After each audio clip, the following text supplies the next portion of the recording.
நம்முடைய ஆண்டவராக இயேசு கிறிஸ்துவின் இனிய பெயரில் உங்கள் அனைவருக்கும் என்னுடைய வாழ்த்துக்களை தெரிவித்துக் கொள்கிறேன்.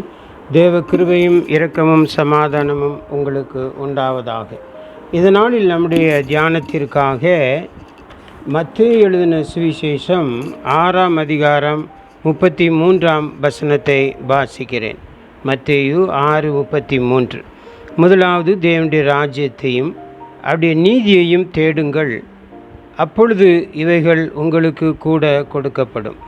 நம்முடைய ஆண்டவராய் இயேசு கிறிஸ்துவின் மலைப்பிரசங்கத்தில் ஆண்டவராய் இயேசு கிறிஸ்து சொன்ன மிக முக்கியமான செய்திகள் அநேகம் உண்டு. அதில் ஒன்றுதான் இந்த செய்தி. நாம் எதை முதலாவது தேட வேண்டும் என்பதை குறித்து ஆண்டவர் சொல்கிறார். மனிதன் எதை குறித்தும் கவலைப்படக்கூடாது என்று சில உவமைகளை சொல்லி விவரிக்கிறார். ஆகாயத்து பட்சிகளை கவனித்து பாருங்கள், காட்டு புஷ்பங்களை கவனித்து பாருங்கள். சிருஷ்டிப்புகள் எதை குறித்தும் கவலைப்படுவதில்லையே. குருவிகள், காக்கைகள், செடி கொடி மரங்கள் ஒரு நாளும் கவலைப்பட்டதாக நமக்கு தெரியவில்லையே. ஏன் மிருக ஜீவன்கள் கூட எதை பற்றி கவலைப்பட்டதாக தெரியவில்லை. ஆனால் மனுஷன் மட்டும்தான் எல்லாவற்றையும் குறித்து மிகவும் கவலைப்பட்டு கலங்கி கொண்டிருக்கிறான். இன்றைய தேவைகளுக்கு மட்டுமல்ல, நாளைய தினத்தை குறித்தும் மனிதன் கவலைப்படுகிறான். ஏன் விசுவாசிகள் கூட மிகவும் கவலைப்படுகிறார்கள். இயேசு கிறிஸ்துவை விசுவாசிக்கிற நாம், அவர் நமக்கு எல்லா விதத்திலும் நம்முடைய தேவைகளை சந்திப்பார் என்கிற அந்த சிந்தை நமக்குள்ளே வருவதில்லை. இயேசு கிறிஸ்து எதற்கு நாம் முக்கியத்துவம் கொடுக்க வேண்டும் அல்லது முதலிடம் கொடுக்க வேண்டும் என்று நாம் வாசித்த இந்த வசனத்திலே அவர் தெளிவுபடுத்தி கூறியிருக்கிறார். விசுவாசிகள் ஆகிய தேவனுடைய பிள்ளைகள் தேவனையும் தேவனுக்கு அடுத்த அவருடைய ஆளுகைக்குட்பட்டவைகளுக்காக ஜீவியத்திலே வாழ்வது மிகவும் முக்கியம். அதை நாம் முக்கியப்படுத்தாதபடிக்கு, தேவனுடைய ராஜ்யத்தையும் நீதியும் தேடாதபடிக்கு நாம் வாழ்கிறோம்.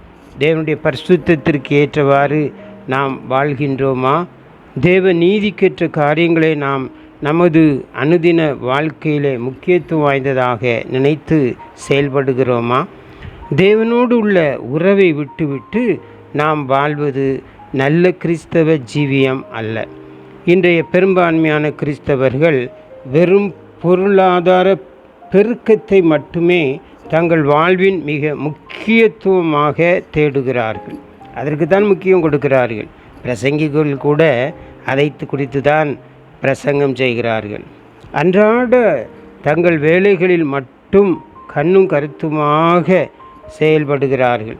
தங்கள் பிள்ளைகளை பராமரித்தல், தங்கள் பிள்ளைகளின் எதிர்காலத்தை குறித்து கவலைப்பட்டு அதற்கு செய்ய வேண்டிய காரியங்களை தேடுவதில் நாம் அதற்கு முக்கியத்துவம் கொடுத்து செயல்படுகிறோம்.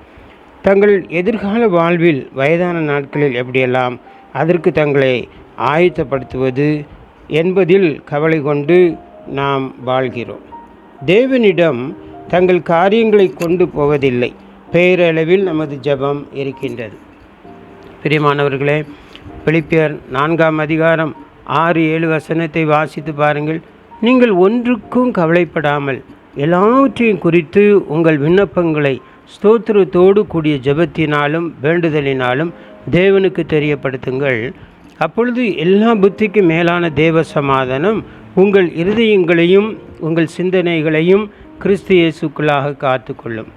காலை எழுந்தவுடன் முதலாவது என்ன செய்ய வேண்டும் என்று இங்கு சொல்லப்படவில்லை. நமது ஒவ்வொரு நாளின் ஜீவியத்திலும் நாம் தேவனுக்கு, அவரது ராஜ்யத்துக்கு, பரிசுத்தத்திற்கு, நீதிக்கு ஏற்றவராக நாம் முக்கியத்துவம் கொடுத்து வாழ வேண்டும் என்று ஆண்டவர் விரும்புகிறார்.